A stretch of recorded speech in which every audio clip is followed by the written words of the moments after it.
vous, j'espère que vous allez bien. Ici on est au Planète Freak avec Julia chez Tesmet, Monsieur Tesmet en personne, ici pour montrer une nouvelle figurine Hasbro, Marvel et Star Wars, des sorties de fou malade. Je suis hyper content de présenter et j'ai hâte de partager avec vous. On va commencer avec la première sortie, la Vintage Collection ici, Obi-Wan en Vintage Rétro.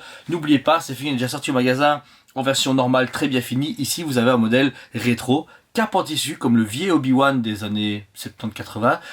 Sabre laser du coup qui va également dans la manche, donc c'est vraiment le vieux comme avec qui sortait du bras, un peu comme une crise Wolverine bizarre, et un packaging rétro forcément abîmé volontairement pour qu'il ressemble à celui d'époque. C'est la première, malheureusement petite augmentation de prix, on est passé de 16 à 19,90, mais cap en tissu, et puis bon vous savez très bien, augmentation de tout. On a un druide qui est prévu, Vador etc. qui vont sortir la semaine prochaine dans nos magasins, donc soyez attentifs, elle est déjà sur le site et je vous la conseille, elle est merveilleuse.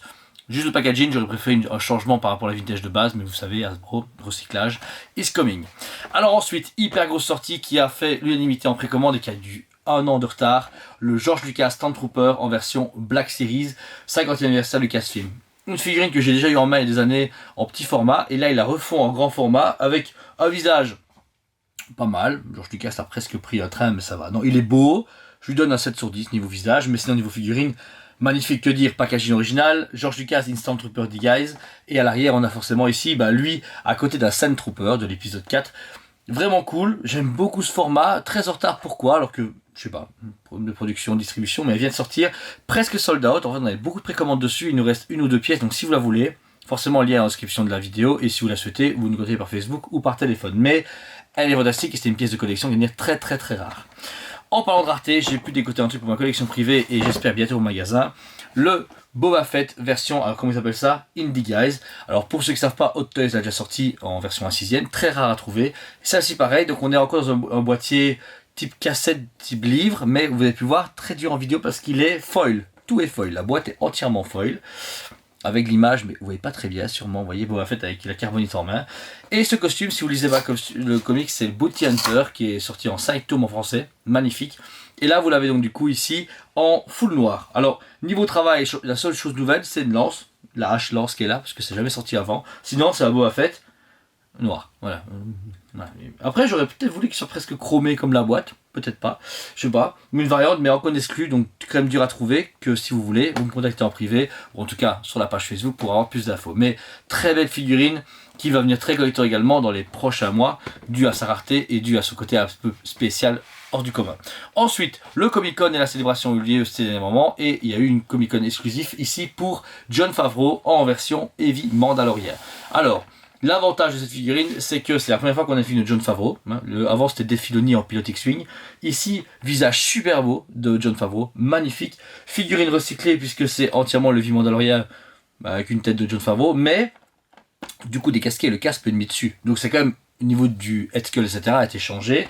Le packaging est cool, on retrouve les mêmes exclus qu'avec la Armored de la Forgeron, qu'avec Cat Bane, qu'avec du coup Dave Filoni. Elle est chouette, pareil une exclue. Cool, j'aurais voulu une régulière et encore une fois qui complète une fresque qui va être très dure à finir. Moi je suis en train de la faire. Franchement, quand je vais la sortir, je vais prendre 10 murs et demi à l'exposer. Très belle exclue qu'on a réussi à avoir précommandé également sur le site, ça je l'ai fait venir par contact à moi, mais qui va arriver au magasin, je dirais entre fin septembre et début octobre 2022. Donc si vous êtes intéressé, à voir à quoi elle ressemble et elle est fantastique. Et autre exclu que j'ai pu avoir, et ça j'en suis hyper content parce que j'adore Macquarie. C'est du coup un pack de 2 qui met Obi-Wan et Vador en avant en version, comme je vous disais, Macquarie. Donc le costume de Vador et Obi-Wan, l'Obi-Wan est très peu connu en Macquarie mais beaucoup de Vador. On a ce côté très agressif de Vador. En plus c'est les dessins originaux de Macquarie mais retravaillés pour les Black Series. Pareil, alors il y a 2 fraises de chaque côté. Alors si vous êtes un vrai, alors, je sais pas s'il y a une fraise Macquarie, c'est vrai que c'est un peu bizarre. Ah non, c'est mis en Star Wars New Hope, regardez. Donc c'est vrai que ça va dans la fraise de New Hope. Sauf que je sais pas dans quel sens vous mettez ça, c'est con. En fait c'est con. Du coup, si vous voulez la fraise complète, j'espère qu'ils l'ont pas complété avec les deux parce que sinon vous devez acheter 2 packs et les mettre l'un à côté de l'autre. C'est un peu space. Sinon les figurines sont géniaux, sabre laser en plus comme à l'époque avec un gros faisceau et un plus fin après. Vraiment cool, mais qui s'attaque vraiment aux fans complétistes de Star Wars comme moi et qui adorent du coup ce genre de truc exclu. En Macquarie, j'espère qu'ils vont faire toute une collection Black Series parce que c'est les premières à sortir de mémoire. Je pense que c'est les premières, je pense bien. Ouais. Mais j'espère S3PO, un des deux, un Chewbacca, enfin comment il s'appelait, Zeb dans Rebels, mais en originaux, Starkiller, Han Solo, que dire, j'espère beaucoup de la part de Hasbro pour les Macquarie. Ensuite, toujours Marvel, toujours Hasbro, mais chez Marvel cette fois-ci, pas mal de belles sorties qui sont encore une fois étalées dans le temps. C'est ça qui est un peu ennuyant qu'on collectionne, c'est qu'il faut être patient et savoir un peu attendre que ça sorte, mais pas rater les premières, donc il faut vraiment jongler avec ces sorties. On a reçu enfin les premières figurines de la série Hawkeye, je vous rappelle, sortie en novembre 2021, on est ici en septembre 2022. Et en fait, ce qui est particulier, c'est qu'on dirait que toutes les séries Disney Plus sorties entre fin d'année passée et maintenant vont former enfin cette fameuse série de Infinity Ultron, qui on retrouve dans What If de août dernier. Ouais. Ultron est hyper attendu parce qu'il va péter sa race, il va être magnifique, moi j'attends avec impatience, j'espère qu'ils vont le faire en pack de luxe. Mais du coup, comme vous pouvez voir, il faut un Moon Knight, un Monsieur Knight, une Miss Marvel, qui était sortie seulement en août 2022, donc un peu dur, Miss She-Hulk, qui sort en septembre 2022, les deux Hawkeye, et du coup la Sharon Carter. Alors, c'est une série super cool si on est fan de Disney+. Par contre, si on est fan de What If et qu'on s'en fout de Disney+, la série est un peu, de figurines, un peu stupide. Je vois même pas pourquoi ils l'ont fait. Ils auraient dû faire plus de What If ou le mettre peut-être dans des films plus accessibles ou directement le sortir en gros pack à 60 € et ça aurait été. Mais sinon, la figurine Kate Bishop est fantastique. Elle est hyper accurate. Le visage est super beau, les accessoires, l'arc, et au même moment, donc on sortit en parallèle, on a reçu forcément Œil de Faucon. Lui pareil, c'est Jérémy Renner de mémoire, à 100%. Chacun a du coup un membre de l'Ultron, lui c'est un bras, elle c'est une jambe, et ils vont de pair ensemble. Franchement, elles sont magnifiques. Le logo qui rappelle la série, les deux filles ensemble, elles sont plus ou moins à 30-35 € pièce, ça va encore, mais le reste va arriver. J'ai reçu ces deux-là un peu en avant-première, si on peut dire ça vulgairement, et je reçois du coup toutes les autres la semaine prochaine, mais les précommandes ont été sorties sans photo officielle. Ça, quand j'ai commandé, c'était des photos prototypes d'images d'un mec qui a fait ça sur un PC, même pas une belle photo d'une figurine. Ça prouve qu'ils ont, je sais pas, ils ont fait PLS moule qui pouvaient pas les montrer, qui pouvaient pas les fabriquer, je ne sais pas, ils ont pas beaucoup communiqué là-dessus, mais au final on a su enfin que c'était fini quand She-Hulk est sorti et que des gens ont dit ah c'est bon on sort tout. Donc en fait ça là on dirait bloqué à cause de She-Hulk. Je sais pas.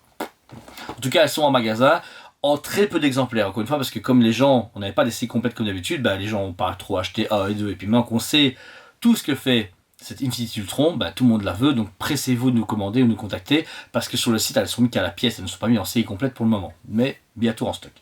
Ensuite, dans la gamme Spider-Man, alors j'ai pas vous appeler ça, Spider-Man, le 60e anniversaire Amazing Years, eh bien, on a eu du coup 3 nouvelles figurines. La première, dont ma préférée, enfin une de mes préférées, c'est la version du coup du Spider-Man japonais. J'espère que c'est pas chinois, je pense que c'est japonais. J'ai vu un documentaire sur Disney Plus qui était super cool. Ici du coup on a la figurine, malheureusement avec un packaging scellé, ça freine beaucoup collectionneurs. Plein de gens n'en achètent pas parce qu'ils voient pas leur figurine, ce que je comprends. L'écologie est cool mais vraiment il faut aussi connaître les collectionneurs. Sur le côté du coup une très belle fresque et ce vieux côté un peu, allez vieux, enfin pas dans série télé japonaise ou des années 70-80. On se rappelle ce Spider-Man était du coup avec un Goldorak à son genre, il y avait un véhicule, c'était un Spider-Man japonais vraiment pour la télé japonaise, que j'ai vu au documentaire qui est génial, mais il est hyper accurate. Il a la même morphologie, le petit bracelet et tout, donc c'est vraiment cool. Et en parallèle, donc ça c'est l'origine de la série, on a reçu l'original du comics, donc celui des années de 62 de mémoire. Je sais pas si c'est de l'année.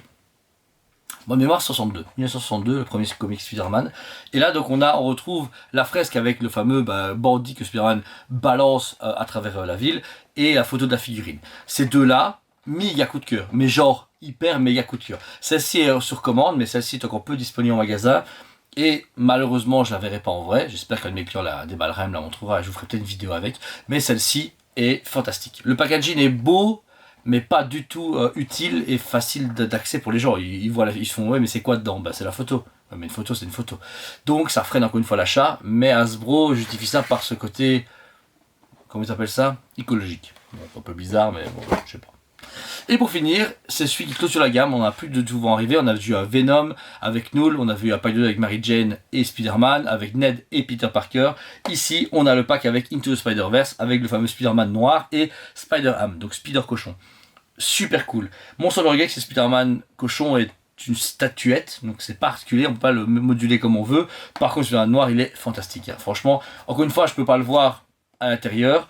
Mais règle là, il y a déjà un fusil, deux têtes, donc avec ou sans chapeau, et le Spider-Ham qui est à côté. La fresque est fantastique, et je trouve cool qu'ils aient mis deux personnages secondaires mais importants ensemble. Ça permet du coup d'avoir un pack intéressant. Je pense qu'il monte à 49,90 à la place de 44 ou 39,90, donc pour deux figurines ça va encore.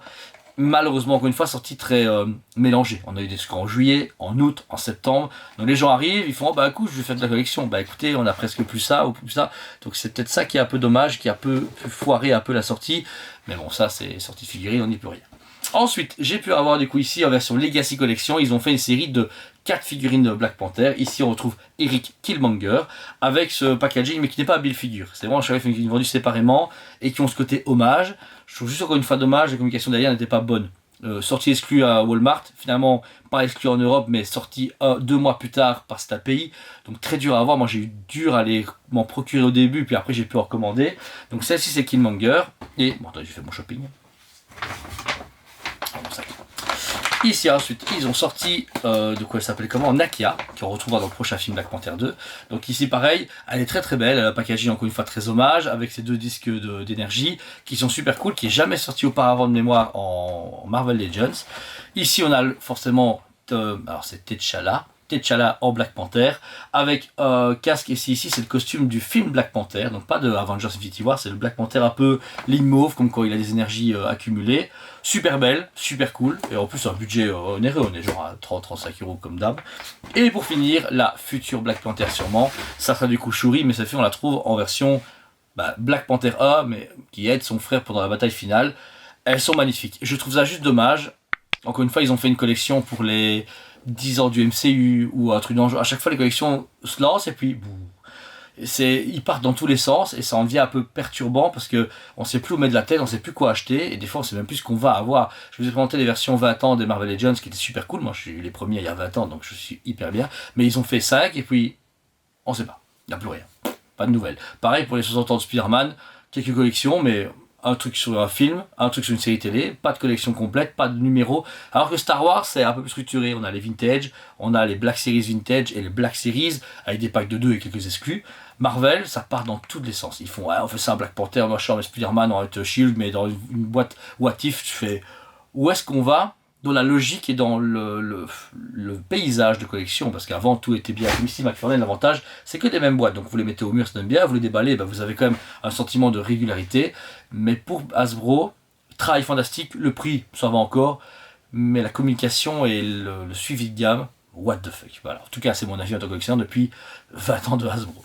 La prochaine vidéo sera consacrée à McFarlane, donc quelques figurines sorties, dont les prochaines du coup spéciales version comics Liber Medio. Je vous ai fait une vidéo la semaine dernière sur la version Kenner Super Power que McFarlane a fait. Je vous invite du coup à aller la voir, elle est ici du coup descriptif. Elle est super cool et c'est une collection importante à faire si vous voulez commencer et un beau one shot. Ces moments-ci, c'est très dur. Quoi dire que voilà, le magasin va très bien, mais Liège, je vois que Liège se vide, que Internet déprime. Et c'est normal, j'avoue que la situation actuelle de l'économie n'est pas exceptionnelle, mais j'espère que de votre côté ça va, gardez espoir, surtout regardez-nous, on est toujours souriants, on essaie de vous remonter le moral et de vous partager toute notre passion, quoi qu'il arrive. C'est des moments difficiles, mais n'oubliez pas qu'après la pluie, vient le beau temps, ça c'est super important et que notre passion est immortelle. Une étincelle d'un petit enfant est toujours dans un corps d'ici d'un gars de 30 ans et sûrement dans un corps à vous, quoi qu'il arrive. Merci à vous tous en tout cas. Tous les produits sont disponibles en magasin à Liège, rue de la Régence, et bientôt aussi forcément toysplay.be, le site où vous pouvez tout acheter comme vous voulez. Sinon, je vous aime beaucoup et je vous dis à la prochaine. On vous aime beaucoup et on vous dit à très bientôt.